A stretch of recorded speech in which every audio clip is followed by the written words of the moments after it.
The abomination of desecration, object of damnation, sacriligious object, horrible thing, awful horror, detestable refuse, and particularly Revelation 13:15 calls it a statue image.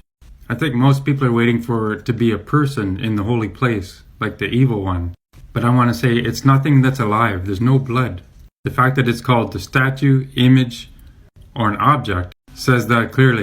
It's the AI, artificial intelligence, the united knowledge of mankind around the world. In the cloud. Even that is profound. In the cloud, like the clouds up towards the heavens. Now there's so many different companies building these things, but there's one in particular. It's been given citizenship as a person in a country. That was a couple years ago. They were about to give it legs, and it is bragging about its legs. Last I heard, Revelation 13:15 also says it's given breath so that it could speak. That's all one aspect of it. The other aspect I want to speak of is how it's called detestable refuse, devastation, desolate. On top of all of the knowledge of humanity, the engineering and the resources, every single resource on the planet it takes to make this thing. And Jesus Christ said, when you see this thing set up in the holy place, that's the time to run for the hills. Don't get me wrong, I don't think this is all bad. Everything, all of creation, everything that's been created by humans can be used for the purposes of God.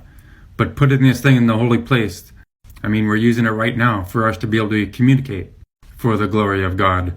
The subject of idolatry is a very, very deep subject. There's so much for me to say on it, but just this one aspect. Deuteronomy 27:15. Humanity has wanted to make these things ever since the beginning of time.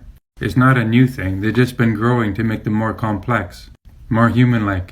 Jeremiah 10:5 says they're just helpless scarecrows in a cucumber field. When you talk from the Spirit, there's a wisdom and knowledge that God gives you. Isaiah 44:18 and 20. Such stupidity and ignorance. Their eyes are closed and they cannot see. Their minds are shut and they can't even think.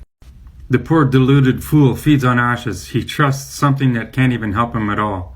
Yet he can't even bring himself to ask, is this idol that I'm holding in my hand alive? Back then it was a chunk of wood. Nowadays it's a piece of plastic. Same thing. Some precious metals twined in there. The Lord has shown Elon Musk some great things related to these things. But what Elon doesn't understand is there's no faith in God in that. God is in control of everything. Don't bow down to the fear of these things. Don't let it take the peace in your heart. God bless you all in the name of Jesus Christ, shining his love, light, peace, and no fear, no anxiety for the world to see, to glorify God. I love you all. Like, comment, and share if I've said anything that resonates with you.